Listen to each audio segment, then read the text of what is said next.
التقى والكرمات سبحانك لا علم لنا إلا ما علمتنا إنك أنت العليم الحكيم رب اشرح لي صدري ويسر لي أمري واحلل عقدة من لساني يفقهوا قولي اللهم أخرجنا من ظلمات الوهم وأكرمنا بنور الفهم وعلمنا بمعرفة العلم واجعل أخلاقنا بالحلم واجعلنا ممن يستمعون القول فيتبعون أحسنه آمين يا رب العالمين.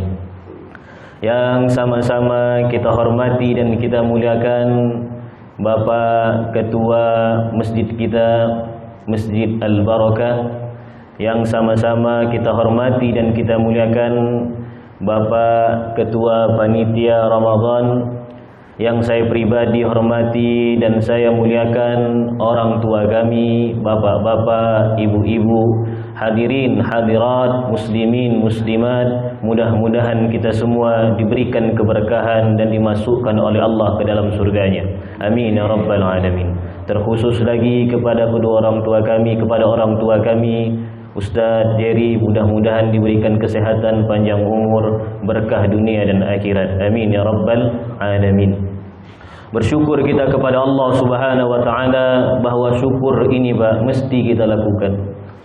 Dikarenakan karena apa? Terlebih lagi di bulan ini. Kenapa tidak Bapak Ibu?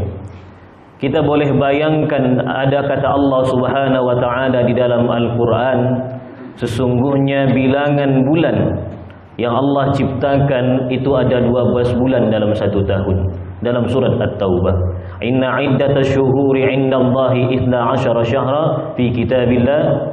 Sesungguhnya bilangan bulan ada 12 bulan. Dimulai daripada bulan Muharram, Safar, apa lagi Pak? Oh, tadi diam dah. Rabiul Awal, biar awak jawab Pak. Rabiul Awal, Rabiul Akhir dan sebagainya.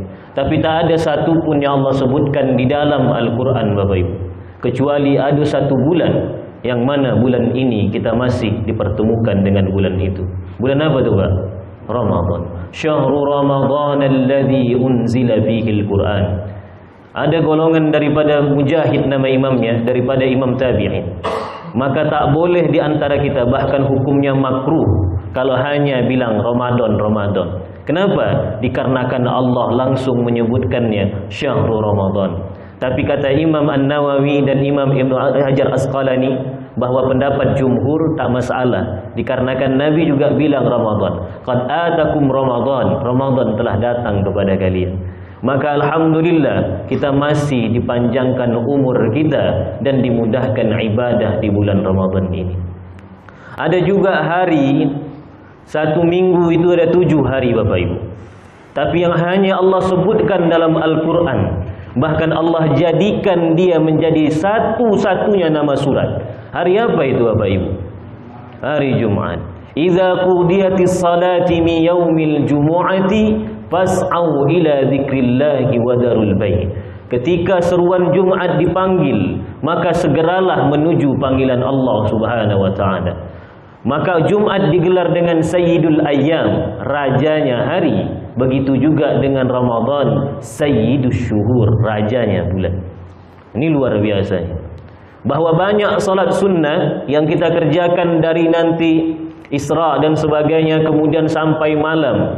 Banyaklah salat sunnah yang disunnahkan oleh baginda Nabi Muhammad sallallahu alaihi wasallam.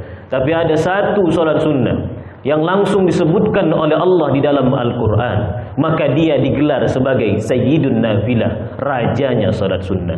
Salat apa itu Bapak Ibu? Apa? Tahajud. Wa minal laili fatahajjad bihi nafilatan lak. Ada ustaz duha? Itu wadduha, waktu duha, bukan salat duha. Demi waktu duha. Tapi kalau salat yang disebutkan oleh Allah, salat sunnah, langsung disebutkan oleh Allah dan digelar sebagai Sayyidun Nafilah, rajanya salat sunnah, yaitu salat tahajud. Wa minal laili fatahajjad bihi nafilatan lak. Kata Imam Ibn Rajab Al-Hambali dalam kitab Lataiful Ma'arif, maka nikmat yang paling agung diperjumpakan dengan bulan Ramadan dan dimudahkan ibadah di bulan Ramadan tersebut. Karena mungkin ada di antara kita Pak, tahun dulu sama-sama salat tarawih sama kita, tapi tahun ini dipanggil oleh Allah Subhanahu wa taala. Tapi ada juga yang tetangga sama kita, tapi tak sempat dimudahkan oleh Allah untuk beribadah di bulan Ramadan. Makanya inilah nikmat terbesar masjid yang ramai barakah. Lau anna ahlal qura amanu wattaqau la fatahna 'alaihim barakatin minas sama. Kalaulah penduduk kampung itu beriman, bertakwa kepada Allah, Allah janjikan turun berkah daripada langit. Macam masjid kita ni, berkah insya-Allah. Berkah itu ziyadatul khair, bertambah keelokan ni. Elok kita ni bertambah, dapat kita nikmat bertambah, sedikit tapi berkah, bertambah dalam kebaikan. Mudah-mudahan kita mendapatkan itu semua. Amin ya rabbal alamin. Maka kita Nabi Muhammad sallallahu alaihi wasallam dalam kitab Lataiful Ma'arif, Bapak Ibu, para sahabat ini 6 bulan sebelum datang bulan Ramadan minta supaya sampai umurnya bulan Ramadan. Yang disyariatkan Nabi baginda Nabi Muhammad sallallahu alaihi wasallam 2 bulan sebelum datang Ramadan. Semua imam berdoa, makmum pun mengaminkan doa imam. Apa doa kita sama-sama? Allahumma barik lana fi Rajab wa Sya'ban wa ballighna Ramadan. Ya Allah, berkahkanlah bulan Rajab kami, berkahkanlah bulan Sya'ban kami, sampaikanlah umur kami bulan Ramadan. Rasa-rasanya dah dikabulkan oleh Allah, tapi tak mau beribadah sama Allah, maka inilah hamba yang celaka yang disabdakan oleh Nabi Muhammad sallallahu alaihi wasallam. Nabi Muhammad ketika mau khutbah, naik mimbar Nabi Muhammad. Mimbar Nabi ini tinggi, Pak. Tak macam kita ni lah. Ini berapa tangganya, Pak? 2 ya tangganya. Nabi Muhammad tinggi. Naik tangga pertama Nabi bilang amin. Tangga kedua Nabi bilang amin. Tangga ketiga Nabi ucapkan amin. Ketika selesai salat, sahabat-sahabat bertanya kepada baginda Nabi Muhammad sallallahu alaihi wasallam, "Ya Rasulullah, kenapa bilang amin? Tak kampanye kan?" Tak, ini tak kampanye betul. Itu waktu dulu belum ada amin lagi, Pak. Sekarang aja ada amin. Yang nomor 2, nomor 3 mohon maaf Bapak Ibu ya. Ini bukan kampanye. Amin. Tanya pada sahabat, kenapa? Dikarenakan ada malaikat Jibril. Setiap langkah naik tangga malaikat Jibril berdoa. Salah satu doa malaikat Jibril, syaqiya abdun, celaka hamba macam ni. Kenapa Rasulullah? Adraka Ramadan, minta panjang umur bulan Ramadan. Dijumpakan Allah bulan Ramadan, walam yukbarlah, dan tidak diampuni oleh Allah Subhanahu wa taala. Kalau kita lihat perjalanan Nabi Muhammad sallallahu alaihi wasallam, masuk 2 bulan sebelum Ramadan berdoa kepada Allah. Bahkan dalam hadis di bulan Sya'ban Nabi tetapkan ada satu khutbah dikumpulkannya semua sahabat, Bapak Ibu.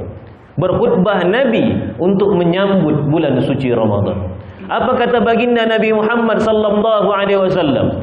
Man tatawwa'a bi khaslatin min khisalil khair kaman addal fariidah. Siapa kita yang mengerjakan amalan-amalan sunnah, maka mendapatkan pahala sama mengerjakan amalan fardu. Wa man addal fariidah, siapa kita yang mengerjakan amalan-amalan fardu, maka mendapatkan pahala 70 kali lipat daripada amalan fardu di bulan lainnya. Maka kita yang sadar inilah, yang diberikan Allah hati kita sadar inilah, maka kita setiap hari ada timbul semangat baru di dalam bulan Ramadan. Begitu juga dengan Nabi Muhammad, masuk bulan Ramadan, Pak. Ini semangat nih, 2 bulan, masuk Sya'ban akhir buat khutbah, masuk awal bulan Ramadan. Nabi ajak setiap jumpa sahabat, qad atakum Ramadan, Ramadan dah datang. Futihat abwabul jannah, dibuka Allah pintu-pintu surga, ditutup Allah pintu neraka. Setan-setan Allah belenggu. Maka datang semua sahabat-sahabat datang. Bukankah kita tahu asal mula salat tarawih, Bapak Ibu? Nabi keluar rumah, hari pertama banyak sahabat ikut Nabi. Hari kedua makin banyak, makin sikit, Pak. Makin banyak, awak aja makin sikit. Makin lama makin sikit. Makanya Nabi Muhammad sallallahu alaihi wasallam di hari ketiga dan keempat, walam yakhruj min baitihi, tak keluar dari rumahnya. Kenapa tak keluar Rasulullah? Sampai pagi ditunggu sahabat. Khasyitu, aku takut bahawa solat ini akan difardukan sama kalian. Kalaulah itu difardukan sama kita, sepi ramai anak tu. Ini ramai anak. Ramai anak daripada masjid daripada. Ya Bu, inilah ibu-ibu ni, mudah-mudahan ahli surga. Janganlah pulang-pulang lagi Bu, dah buat kuih nanti Ustaz, tak datang ke masjid lagi. Jendela kami belum, gorden kami belum ganti lagi, cat rumah belum lagi dan sebagainya. Inilah Bu, bertahanlah Bu. Ya Bu, ajaklah keluarga kita. Naik 10 pertama, 10 kedua, 10 ketiga. Nabi Muhammad tambah bersemangat. Hadis ini diriwayatkan daripada Ummul Mukminin Aisyah radhiyallahu anha. Apa kata Aisyah radhiyallahu anha? Kana Rasulullah sallallahu alaihi wasallam, baginda Nabi itu kalau 10 terakhir yajtahidu fi ashril awakhir, bersungguh-sungguh di 10 terakhir, mala yajtahidu fi ghairihi, yang tidak sungguh-sungguhnya, berbeda sungguh-sungguhnya daripada malam-malam yang lain. Ini dah mulai kita ni masuk ke 20 terakhir. Makin semangatlah Pak. Apa yang Nabi buat Pak? Aiqadha ahlahu. Nabi bangunkan isteri anak-anaknya. Kalau awak bangunkan sahur, bukan sahur suruh bangun sahur Pak. Bangunkan solat malam. Wasadda mi'dzarahu, dan dikobeknya, apa namanya bahasa? Diikatnya kuat sarungnya. Kata ulama, dikarenakan fokus untuk beribadah kepada Allah Subhanahu wa taala. Salah satu yang dilakukan baginda Nabi Muhammad sallallahu alaihi wasallam, ya'takifu, beriktikaf di masjidnya. Ini mulailah bentik malam iktikaf. Nabi Muhammad idealnya memang iktikafnya itu dari malam 21 tu, dari maghrib tu dah pergi Nabi ke masjid, tak balik-balik sampai malam takbiran. Kami sibuk Ustaz. Oh iyalah kalau sibuk Pak. Maka siapkanlah waktu sepertiga malam datang ke masjid sampai pagi, niat i'tikaf, baliklah lagi. Kalau ada makan di masjid, alhamdulillah, makan sahur bukan makan pagi Pak. Bapak Ibu yang dirahmati oleh Allah Subhanahu wa taala, begitulah Nabi mengosongkan daripada hal-hal dunia demi mendapatkan malam Lailatul Qadar. Rasanya Bapak Ibu, Nabi itu tahu tak malam Lailatul Qadar? Apa? Tahu Nabi Muhammad. Karena tahu itulah sungguh-sungguh. Awak dah tak tahu, tak maulah sungguh-sungguh lagi. Itu kacau awak ni. Tapi tak apa-apa. Tak bisa malam genap 10 terakhir, diusahakan malam-malam ganjilnya. Kata sahabat Nabi Muhammad sallallahu alaihi wasallam, Abu Sa'id Al-Khudri, kalau bisa 10 terakhir yang ganjil-ganjil ni, kuntu a'rifu, sesungguhnya aku pernah tahu malam Lailatul Qadar fil ashril awakhir fil witri, 10 malam terakhir di ganjil-ganjilnya. Summa unsituha, kemudian aku dilupakan oleh Allah. Nak ingat dia lagi Bu, pernah dia tahu, kemudian dilupakan oleh Allah Subhanahu wa taala. Makanya kita ni kalau makin bisa, makin semangatlah kita Bapak Ibu. Bangunkan keluarga kita, anak-anak kita. Ni tak ada anak-anak nampak ini. Orang tua semua. Kemana ya? Dah siap sahur, tidurnya Ustaz lah. Oh iyalah kalau gitu. Mudah-mudahan solat dia di rumah. Amin ya rabbal alamin. Bapak Ibu yang dirahmati oleh Allah Subhanahu wa taala, salawat juga kita kepada baginda Nabi Muhammad sallallahu alaihi wasallam dengan mengucapkan Allahumma salli ala sayidina Muhammad wa ala ali sayidina Muhammad. Bahwa ayat yang ada di sana menceritakan tentang bagaimana penghormatan anak kepada kedua orang tuanya. Tapi sebelum itu, bahwa terjadi di Indonesia ini penelitian Pak, bahwa hubungan anak dan orang tua makin maju zaman ini, makin hancur hubungan anak dan orang tua. Betul Bu? Dulu kalau kita kena bilang, ditengok emak kita, oh dah lari kita. Ambil air kaleng tu, ambil air kaleng tu. Nah, dia berani untuk tamu tu nak bilang. Sekarang matilah mak bilang, serah akulah bilang. Bapak Ibu yang dirahmati oleh Allah Subhanahu wa taala, bahwa gap orang tua terhadap anak makin lama makin jauh. Hubungan antara orang tua ke anak makin jauh. Banyak orang tua di antara kita berbeda dengan orang tua yang di Arab Bapak Ibu. Bukan kita mau beda-beda kan?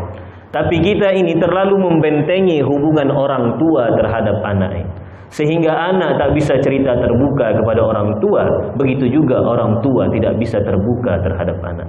Hal inilah yang membuat hubungan antara anak dan orang tua makin lama makin jauh. Maka daripada itu, pada subuh kali ini kita membahas tentang bagaimana kewajiban orang tua terhadap anaknya.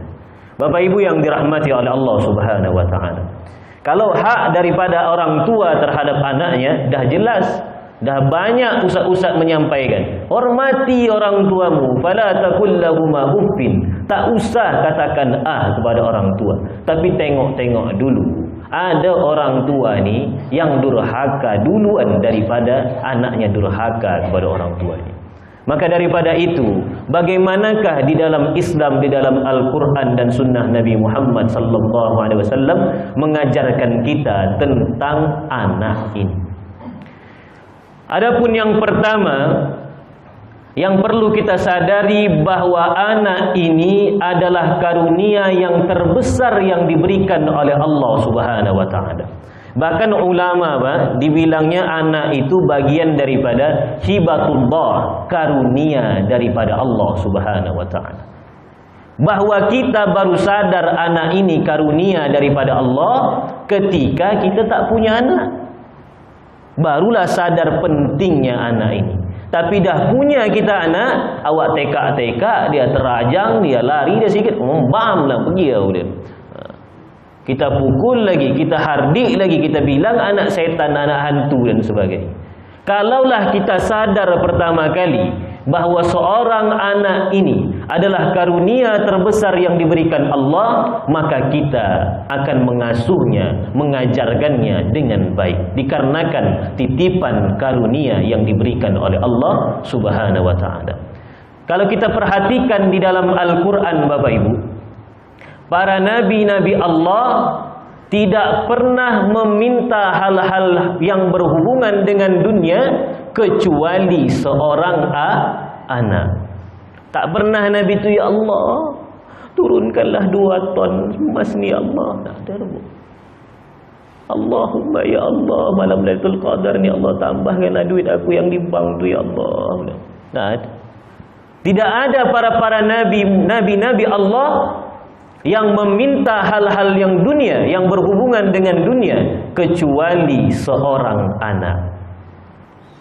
Kita sudah lihat cerita setiap Idul Adha, bagaimana peran Nabi Ibrahim ketika itu, yang dah tua, istri diponis tidak bisa punya anak, kemudian minta kepada Allah Subhanahu wa taala, Rabbi habli minas salihin. Ya Allah, berikanlah aku anak yang soleh.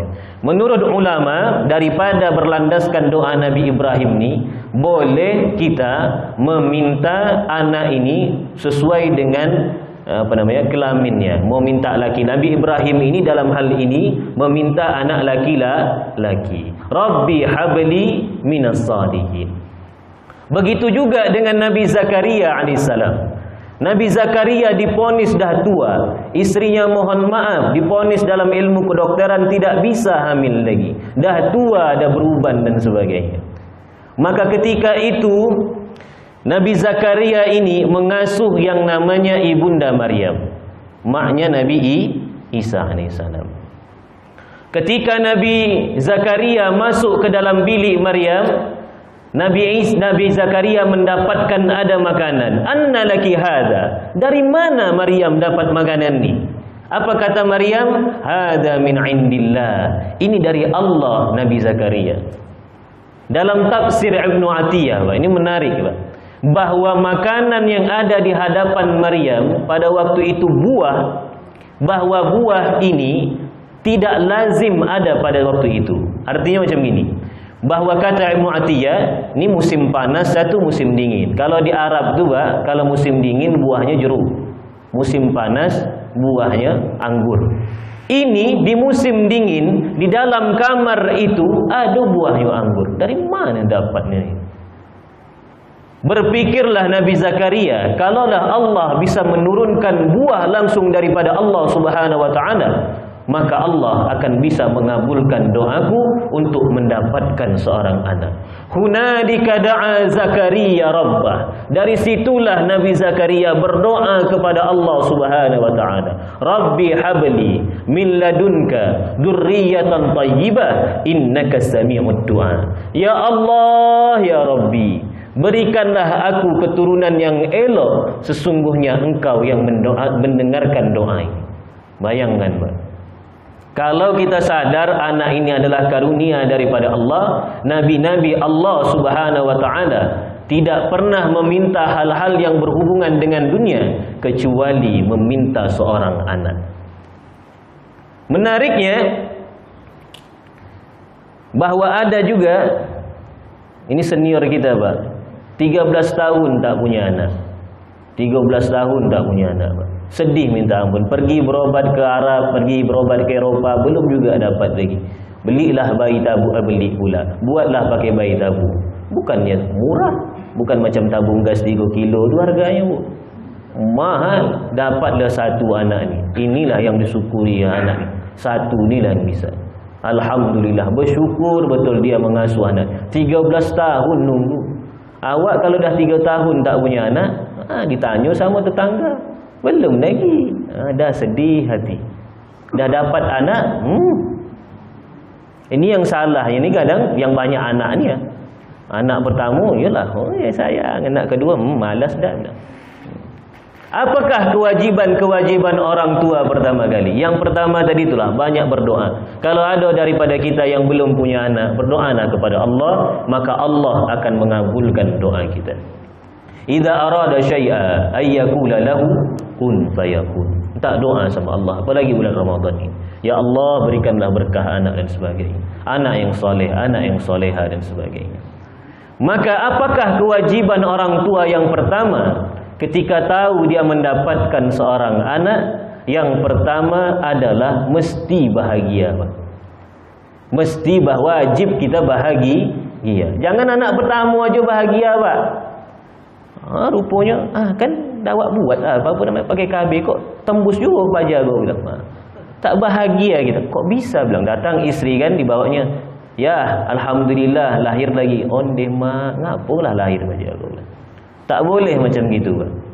Di dalam Al-Quran ketika Nabi Ibrahim, Nabi Zakaria mendengarkan bahwa istrinya hamil mengandung seorang anak, bahwa Allah mencantum di dalam Al-Quran dengan bahasa basyir, kabar gembira. Basyir ini kalau dalam Al-Quran Bapak Ibu, itu seperti diturunkan seorang Nabi kepada penduduknya. Inilah kabar gembira. Maka selayaknya, sewajibnya orang tua ketika diberikan kabar bahwa anaknya, istrinya hamil, maka hendaklah dia berbahagia. Kadang ada juga Pak, dia anak pertama laki-laki, kedua laki-laki, tiga laki-laki, empat anak perempuan laki-laki. Itu salah. Kami macam gitu. Kami adik-beradik 3 orang Bapak Ibu. 3 orang ni kami laki-laki pertama, barulah adik kami ada, bedanya 8 tahun sama kami. Payah dulu buat. Kalau ada anak perempuan tetangga-tetangga saudara baru lahir, pergilah mak tu mintalah berkolor dia yang perempuan ni, mintalah apa. Tak tahulah tak apa ilmu, saking pengennya anak perempuan ni. Datang ke rumah, boleh kami minta, kami nak buat punya anak perempuan. Alhamdulillah dapatlah satu. Mungkin bapak ibu juga perempuan aja terus. Awak tengok waktu SG lonceng rupa tak jadi lonceng ni kedua. Tapi harus bahagia. Apapun yang diberikan Allah Subhanahu wa taala, wajib awak bahagia, Pak. Degil anak ni Zat. Ya namanya anak-anak, Pak. Yang parah tu apanya yang degil. Bapak Ibu yang dirahmati oleh Allah Subhanahu wa taala.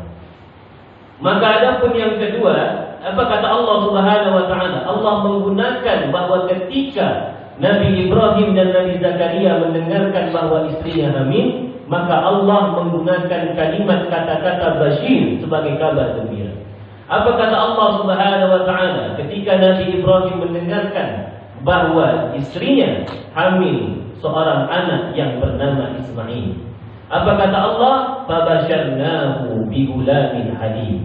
Kami berikan kabar gembira dengan seorang anak halim yang penuh kesabaran. Inilah Nabi Ismail. Begitu juga dengan Nabi Zakaria. Apa kata Allah Subhanahu wa taala dalam surat Ali Imran? Fanadatul malaikatu wa huwa qa'imun yusalli fil mihrab. Innallaha yubashshiruka bi Yahya. Sesungguhnya Allah memberikan kabar gembira tentang lahirnya anak yang bernama Yahya, Nabi Yahya. iyana. Adapun yang kedua yang mesti kita lakukan ketika anak kita ini lahir adalah ridha tentang ketetapan Allah Subhanahu wa taala. Jangan macam orang jahiliyah, Bapak Ibu. Orang jahiliyah ini ketika anak perempuan dia tak pernah bahagia kalau anaknya yang lahir itu perempuan. Benci dia anak perempuan ini kalau lahir. Tak ada harganya anak perempuan. Maka tak bisa dia itu membanggakan ke orang tuanya, nasabnya dan sebagaimananya. Tak bisa, bahkan anak perempuan dipandang rendah orang-orang jahiliyah itu. Datangnya Islam Nabi Muhammad SAW, Islam inilah yang mengangkat nama perempuan. Bahkan ada nama perempuan yang disebutkan secara jelas di dalam Al-Quran, yang tidak ada nama yang lain kecuali Ibunda Maryam. Maryam inilah nama yang paling jelas yang pernah disebutkan oleh Allah dalam Al-Quran. Ada Siti Khadijah, Siti Aisyah, tidak disebutkan oleh Allah di dalam Al-Quran. Ada istri Fir'aun, siapa nama ibu?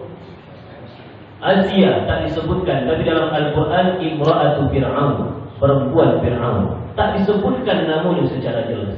Tapi Maryam disebutkan oleh Allah di dalam Al-Quran. Bagaimanakah kisah lahirnya Ibunda Maryam? Ketika itu istri Imran, ibunya ibundanya Maryam. Ketika itu dia bilang, "Inni nazartu ma fi batni muharraram fataqabbal minni." Ya Allah, aku bernazar apa yang ada di perutku ini, maka anak ini akan menjadi pengabdi Allah Subhanahu wa taala. Artinya pada dalam tafsir ini, dia pengen anak laki-laki. Tapi yang lahir adalah perempuan, Ibunda Maryam. Walaysa dzakaru kal unsa, bukankah laki-laki tidak sama macam perempuan? Tapi Allah lah yang menaikkan nama Ibunda Maryam menjadikan salah satu nama surat di dalam Al-Quran. Begitulah Allah ingin mengangkat nama daripada perempuan, kedudukan daripada perempuan. Begitulah Islam. Tak ada bedanya kita di mata hukum. Bapak salah, laporkan hukum. Ibu salah, laporkan hukum. Tapi di dalam Islam kita punya namanya kerja masing-masing. Bahwa ayah kerjanya seperti ini, ibu kerjanya seperti ini. Maka kita saling kolaborasi, saling tolong-menolong di dalam kebaikan. Bapak Ibu yang dirahmati oleh Allah Subhanahu wa taala. Apa macam manakah orang jahiliyah ketika mendengarkan anaknya perempuan? Tercantum dalam surat An-Nahl ayat 5. Zalla wajhuhu muswaddu wa huwa kadhib. Hitam wajahnya ini kalau nampak, kalau dengar anak yang melahirkan itu perempuan. Artinya marah juga anak yang lain. Kenapa tak laki-laki? Macam itu pula kita, bahwa dengar anak tidak laki-laki aja terus, tipu-tipu tak keluar itu laki-laki. Apa lagi Allah perempuan? Tak boleh. Ridha tentang ketetapan Allah Subhanahu wa taala. Tapi ada ilmu kedokteran, misalnya kalau ibu makan daging, bapak makan sayur, saya tak tahu itu. Bisa jadi anak perempuan nanti atau itu sebaliknya bisa jadi. Tapi itu bagian daripada usaha. Tapi kalau sudah ditetapkan Allah, orang tua wajib ridho. Kalau orang tua dah tak ridho, inilah yang menyebabkan malas dia nak mengurus anak ini. Saking dia tak ridho tentang ketetapan Allah Subhanahu wa taala. Kata Nabi Muhammad sallallahu alaihi wasallam mengangkat martabat daripada anak-anak perempuan. Kata Rasulullah sallallahu alaihi wasallam, "Man kana lahu salatu banat."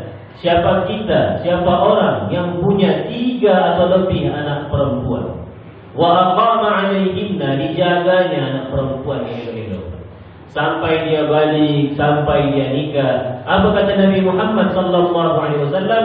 Kana ma'i fil jannah hakada. Hadis. Kana ma'i fil jannah hakada. Hadis yang macam ini Nabi bilang semua ada 2. Yang pertama mengasuh anak yatim, yang kedua orang yang punya 3 anak perempuan atau lebih yang diasuhnya sampai dia menikah dengan mereka. Berdua bersama Nabi Muhammad sallallahu alaihi wasallam di surga. Berapa anak perempuan Bapak Ibu? Ada 3, Pak. Kalau 2 macam mana tak kau cari hadisnya?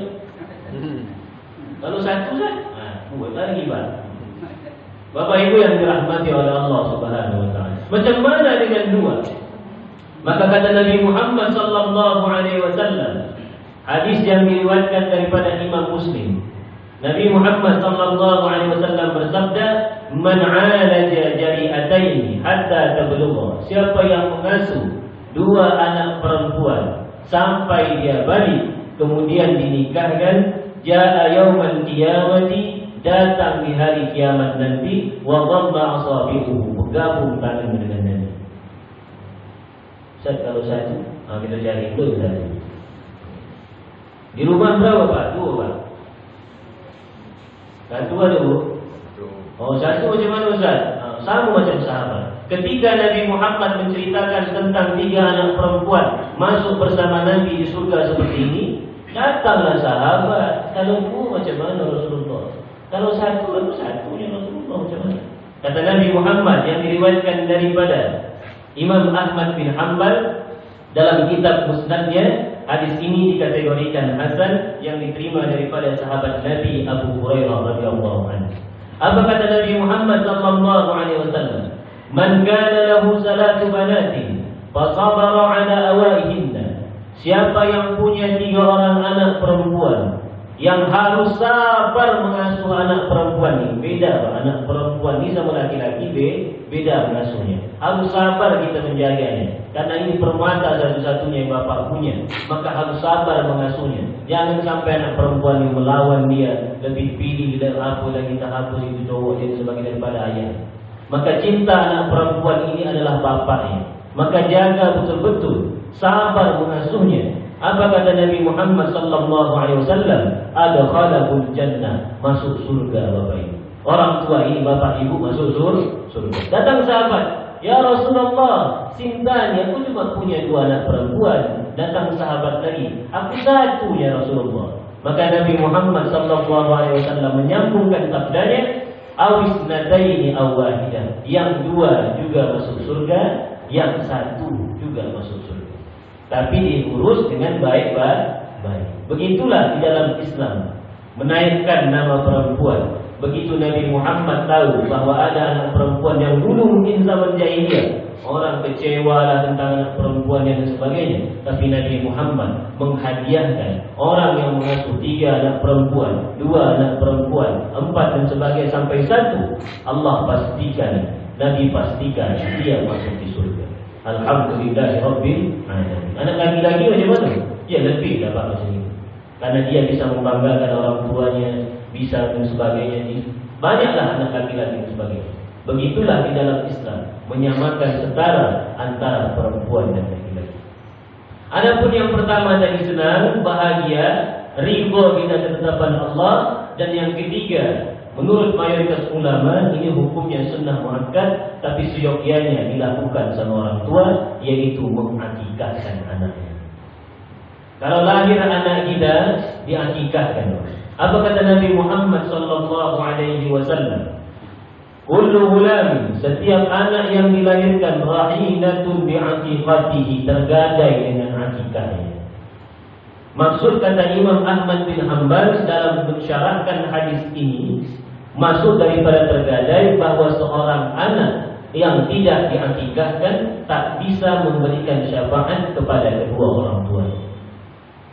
Bahkan dalam pendapat ulama, termasuk Imam Ahmad bin Hanbal, anak ini lahir seminggu pertama atau sebulan pertama atau sebelum balik meninggal dia, maka mesti seharusnya seyogyanya sunnah muakkad hukumnya, tapi seharusnya orang tua mampu mengakikahkan orang tua. Karena anak yang tidak diakikahkan tak bisa memberikan syafaat kepada kedua orang tua. Ada pendapat ulama yang lain, bahkan kalau dah hidup dalam perut, nah, berapa bulan? Kalau dalam kitab itu 4 bulan. Berapa bulan anak itu sudah dikategorikan hidup Bapak Ibu? 4 bulan atau 5 bulan? Hidup dia dah tahu kita hidup. Na'udzubillah, meninggal dia dalam perut. Maka seyogyanya kalau orang tuanya mampu, diakikahkan anak ini dan diberi nama. Karena nama inilah yang nanti kita panggil yang membantu kedua orang tuanya nanti, memberikan syafaat kepada orang tuanya. Tapi mayoritas ulama kalau dah lahir, walaupun dia meninggal misalnya di hari pertama, kedua, ketiga meninggal, maka seyogyanya orang tua mengakikahkan anaknya dan memberi nama anak tersebut. Dikarenakan dia meninggal nanti dalam fitrahnya keislaman dan dia dipastikan masuk surga, dia inilah yang bisa memberikan syafaat kepada ibu bapaknya. Ini dia. Kemudian kata Nabi Muhammad sallallahu alaihi wasallam, yuzbahu yawma sabi'ihi. Habislah. Habislah lagi, baik. Sikit lagi. Kalau dah habis nanti Pak Merah tolong ini yang baik. Yuzbahu yawma sabi'ihi. Ya dipotonglah hewan kambing, anak laki-laki 2, anak perempuan 1 di hari ke-7. Ustaz, kami siap melahirkan tak ada begitu. Oh, bilang. Kata Nabi hari 14 hari 7. Tak bisa hari 14 hari 21. Tak ada juga duit kami hari 21. Terserah Bapak Ibu lah. Namun sampai dah berubah dia baru akikahkan terserah. Tapi tak usah pakai marhaban dia lain lagi. Ustaz, kalau anak dah balik boleh mengakikahkan sendiri. Mampu bapak-bapak tak? Dan sebab bapak-bapak belum diakikahkan dulu, akikah dengan buang sendiri diperkenankan. Macam mana elok kurban atau akikah? Kalau di hari kurban, eloknya kurban. Tapi kalau tak di hari kurban, ada rezeki, eloknya akikah. Kalau orang kita ni mantap betul, dijamaknya waktu dia nikah. Jadi nikah masa kambing, langsung akikah. Ada main dah, masuknya satu tu. Mantap betul menjamakkan amal soleh. Tapi kalau bisa disisakan, namanya bersyukur. Tapi kalau tak ada juga, ya kalau mau nikah sekalian potong kambing supaya bagi-bagi, ya tak apa. Nah, begitulah. Kemudian dikasih nama Bapak Ibu. Jangan nama-nama yang aneh-aneh. Ini namanya Run. Rupanya Korun namanya. Run. Korun namanya. Jangan kita ni jangan namun Al-Quran. Namanya Tony. Rupanya Syaitani rupanya. Baik. Jadi kalau pun harus Arab-Arab pun harus ditengok. Nama yang elok bersanding dengan nama Allah Subhanahu Wa Taala. Abdullah, Abdul Rahman, dan Abdul Samad dan sebagainya. Itu yang elok. Jadi nama-nama ni orang tua sekarang ni, ibu-ibu zaman kini lah. Itu tengoknya internet kan gabungnya bahasa Eropah satu, bahasa Perancis satu, bahasa Jerman satu, bahasa Arab satu. Awak pun pusing. Apa artinya ibu? Kadang acara-acara nikahnya payah namanya. Noel, ibu, tapi tak apa-apa lah. Yang penting punya arti yang elok. Karena ada zaman Umar bin Khattab, datang bapak-bapak menyeret anaknya di hadapan Umar bin Khattab. Ya Amirul Mukminin, wahai Amirul Mukminin, anak itu telah durhaka kepada-Nya. Kata Umar kepada anaknya, tak takut dengan azab Allah terdurhaka kepada orang tua. Bukankah di dalam ayat Al-Quran, wa qada rabbuka alla ta'budu illa iyyahu wa bil walidayni ihsana, bahwa orang tua di samping setelah beribadah kepada Allah Subhanahu Wa Taala. Ditanyalah sama anak ini, adakah kewajiban hak anak kepada orang tua, atau adakah kewajiban orang tua terhadap anak? Ada. Apa ya Amirul Mukminin? Yang pertama, memilih ibu yang elok. Yang kedua, kasih nama yang baik. Nama anak itu Ju'ada, artinya jadi-jadian. Itu jadi-jadian anaknya. Ibu kalau nama kebun binatang tu manggil anak bu, nanti jadi betul dia ibu yang sedih. Ini banyak ibu-ibu sekarang, dia yang bilang anak tu hantu, jadi hantu, dia yang menangis. Tak usah kita panggil-panggil yang tidak baik, panggil namanya. Wa yuhlaku ra'suhu, dan dipotong rambutnya. Kalau bisa ditimbang rambutnya, disedekahkan sesuai dengan harga apa kalau tak salah perak atau emas waktu itu. Berapa harganya kalau ada duit, kalau tak ada tak usah paksa. Kemudian apa lagi? Yang paling wajib dan paling banyak ditinggalkan orang tua sekarang ini adalah lupa menafkahkan anak.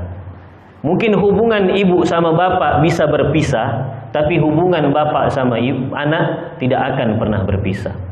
Maka wajib seorang ayah menafkahi anaknya.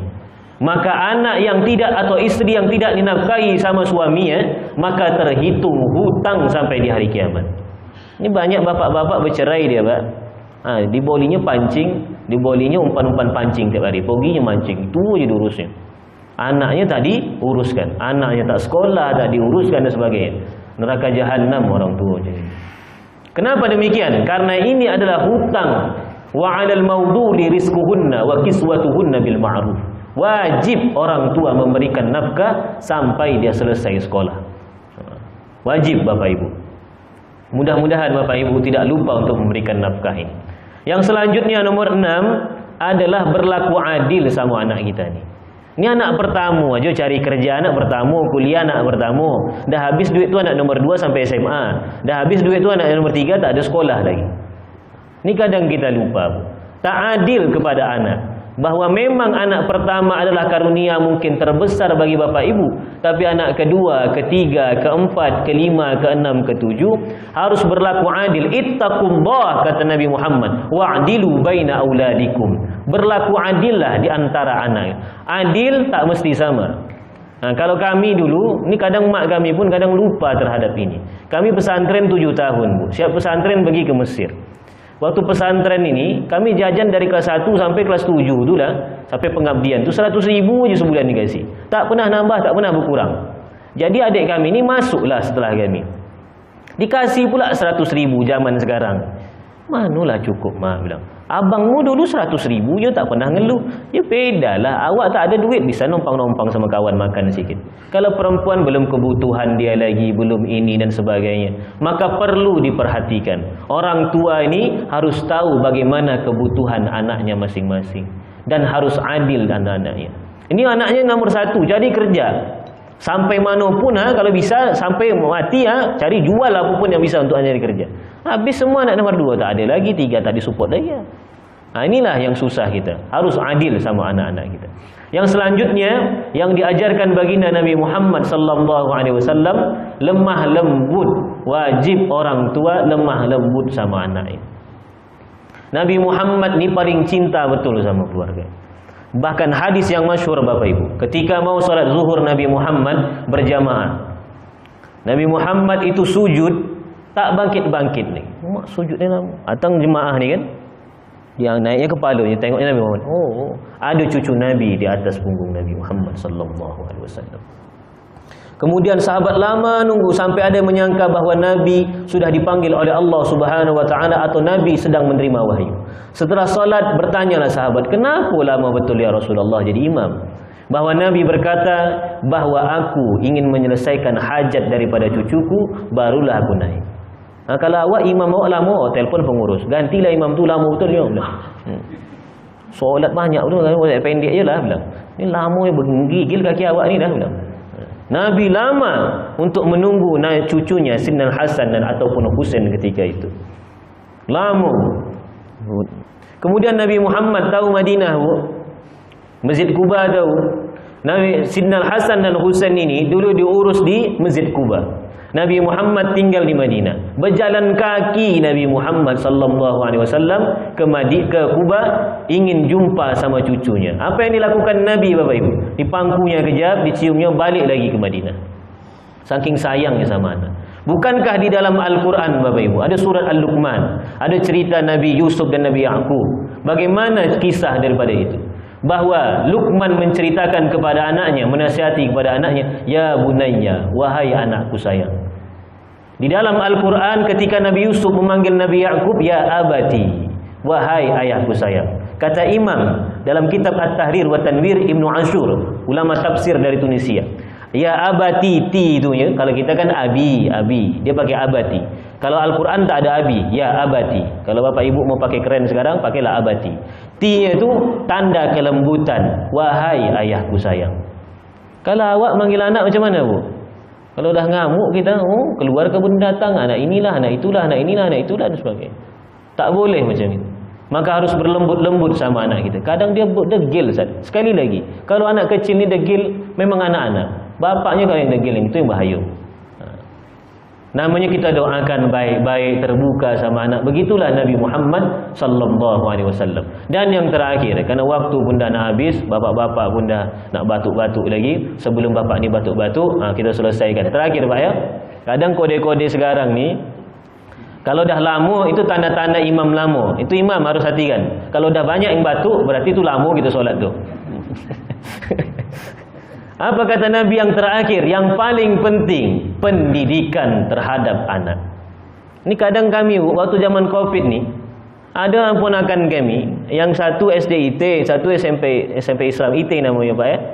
Ada PR-nya bahasa Arab. Awaklah disuruh buat PR tu. Rupanya di rumah yang buat PR itu mamak dia. Semua mamaknya yang nulis. Macam mana pendidikan anak kita? Muak dah ngurusnya Ustaz. Tak buat PR. Itu kalau dimarah sama gurunya, kena tekak gurunya, bapak yang marah ke sekolah tu. Bapak aja tak bisa ngurus sama ibunya. Dikasih guru yang ngajarkan dengan baik, dikasih hukuman tak buat PR, bapak marah-marah. Di rumah diatur tak bisa juga. Disuruhnya pula awak nulis tugas di bahasa Arab tu. Buat ini, tulis ini. Bismillah dulu. Bismillah. Buatkanlah paman. Buat pula disuruh. Tekak sudah. Harus lemah lembut. Begitu Bu. Kasih pendidikan yang terbaik. Yang pertama paling penting, mau apapun jurusan anak kita support sebaik, tapi jangan pernah lupa tauhid dan solat. Apa kata Allah Subhanahu wa taala ketika Luqman menasihati anaknya, la tusyrik billah, inna syirka la zulmun azim. Jangan pernah mensyirikatkan Allah. Anak kita ni banyak tontonan YouTube ni, adalah tak percaya sama agama lagi, adalah inilah, adalah Islam itu ritual ajalah, tak ada keyakinan. Maka yang harus diajarkan anak, kenapa kita solat? Bukan solat je lah, tak usah tanya bilang. Kenapa kita puasa mah? Puasa je lah bilang. Itu bukan pendidikan, tapi kasih tahu kenapa Allah wajibkan solat, puas solat supaya jadi anak yang baik. Ibu lah pandai. Macam manalah ngasih makan yang bintang-bintang tu. Pandailah menceritakan.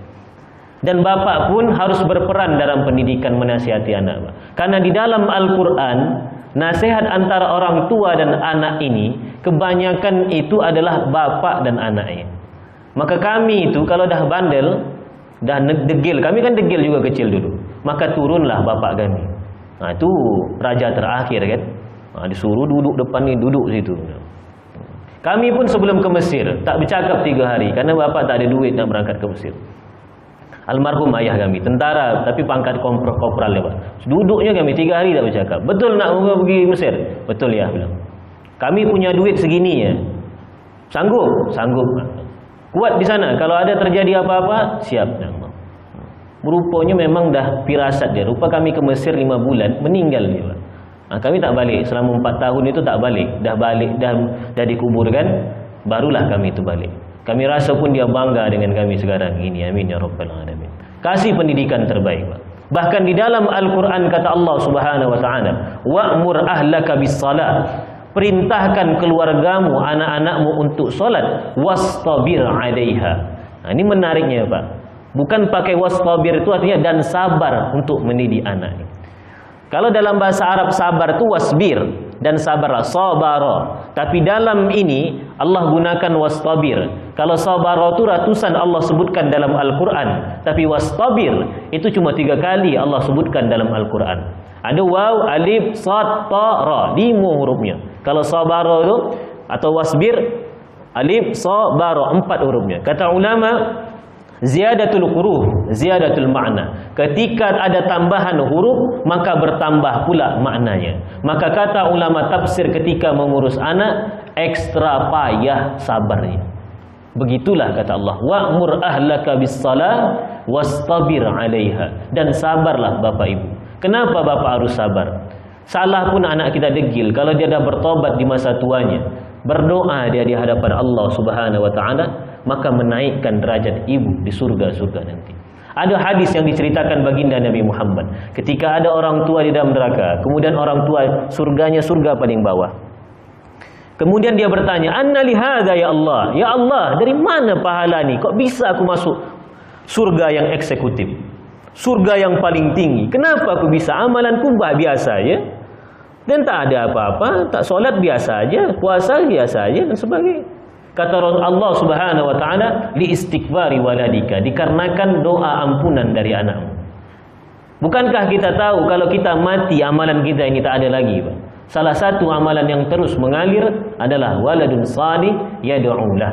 Anak yang soleh yang senantiasa mendoakan orang tua. Maka penting pendidikan dari kita. Salah pun bapak mendidik anak mungkin atau salah nantinya. Kemudian anak ni tapi menjadi anak yang saleh, berdoa kepada Allah, maka dia akan mengangkat derajat orang tuanya kalau dia memaafkan orang tuanya. Tapi kalau anak tak pernah diajar pendidikan agama, nauzubillah. Apa kata Allah Subhanahu wa taala? Yauma yafirrul mar'u min akhi wa ummihi wa abi wa sahibatihi wa bani likulli imri'in minhum yauma idzin sya'nu yughni. Kata Imam Ibnu Mas'ud, bahawa isteri akan datang kepada bapa, bapa akan menuntut kepada isteri, anak akan menuntut kepada orang tuanya di hadapan Allah, bahawa orang tua, mak kami tak pernah mengajarkan satu huruf pun dalam Al-Quran. Bapa ni kadang tak payah baca Quran, dah payah lidah kami asalnya pandai Ustaz. Ajarkan anak tu baca Quran. Jangan sampai kalau tak bisa panggil orang. Iqra itu lain pula, Al-Quran baca. Apalagi di bulan Ramadan ini. Jangan sampai menjadi orang tua yang durhaka sebelum anak kita yang durhaka kepada kita. Mudah-mudahan kita mendapatkan anak soleh-solehah yang menghafal Al-Quran, menjalankan sunnah Nabi Muhammad sallallahu alaihi wasallam. Demikianlah Bapak Ibu, mudah-mudahan ini bermanfaat bagi kita semua, terkhusus bagi diri kami sendiri. Karena penceramah ini penyakitnya, dia sering menceramahkan orang, lupa menceramahkan diri sendiri. Mudah-mudahan kami bisa menceramahkan diri kami, dan ini untuk kami, dan bisa mendidik anak kami menjadi lebih baik ke depannya lagi. Amin ya rabbal alamin. Kita tutup dengan doa kafaratul majlis. Subhanakallahumma bihamdika asyhadu an la ilaha illa anta astaghfiruka wa atubu ilaik. اللهم هب لنا من أزواجنا وذرياتنا قرة أعين واجعلنا للمتقين إماما. اللهم اجعل أبناءنا وبناتنا من الحفاظ القرآن الكريم يا الله يا رب العالمين. واحفظهم يا الله يا الله يا رب العالمين من الشيطان الرجيم يا الله رب العالمين. ربنا آتنا في الدنيا حسنة وفي الآخرة حسنة وقنا عذاب النار. وصلى الله على سيدنا محمد وعلى آله وصحبه رسول الله أجمعين. سبحان ربك رب العزة عما يصفون وسلام على المرسلين والحمد لله رب العالمين. سلام الله. السلام عليكم ورحمة الله وبركاته.